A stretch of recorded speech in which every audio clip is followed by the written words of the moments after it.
ഒരല്പം എണ്ണ ഒഴിച്ച് ചൂടാക്കി എടുക്കുക. ഇതിലേക്ക് നിലക്കടല ഇട്ട് നന്നായിട്ട് ഇളക്കി റോസ്റ്റ് ചെയ്തെടുക്കാം. ആവശ്യത്തിന് മല്ലി കൂടെ ഇതിലേക്ക് ചേർക്കുക.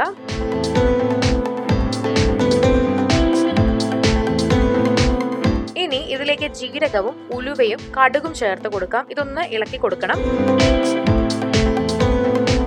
ചെറുതായിട്ട് ഇളക്കി കൊടുത്തുകൊണ്ടേയിരിക്കുക.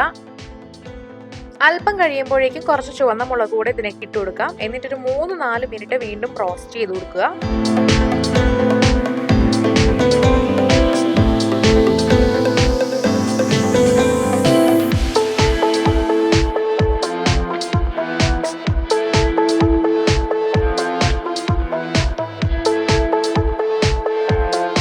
നല്ല ഒരു പാകത്തിനായിട്ടുണ്ട്. ചെറുതായിട്ട് ഷെയ്ഡൊക്കെ മാറി വന്നിട്ടുണ്ട്. ഇനി തീ ഓഫാക്കി ഒന്ന് തണുക്കാൻ വെക്കുക. തണുത്ത് കഴിഞ്ഞിട്ടുണ്ടെങ്കിൽ ഇത് മിക്സിയിൽ അരച്ച് നല്ല പൊടിയാക്കി എടുക്കാം.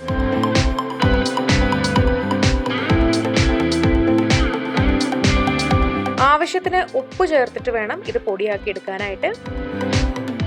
അപ്പോൾ ഇതുപോലെ അരഞ്ഞു കിട്ടിയിട്ടുണ്ട്. ഇനി ഇതിലേക്ക് അരിഞ്ഞു വെച്ചിട്ടുള്ള സവോള കൂടെ ചേർത്ത് കൊടുക്കാം. എന്നിട്ട് വീണ്ടും അരച്ചു കൊടുക്കുക.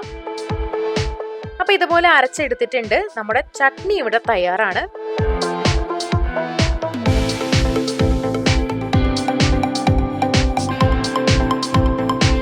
ഇതൊരു പാത്രത്തിലേക്ക് മാറ്റിയതിന് ശേഷം ഒരു ചെറിയ പാനിൽ എണ്ണ ഒഴിച്ച് ചൂടാക്കണം.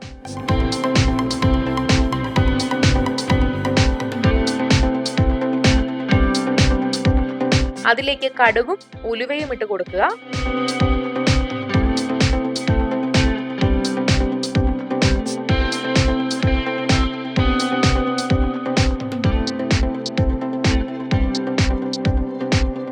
അല്പം കറിവേപ്പില ഇടാം.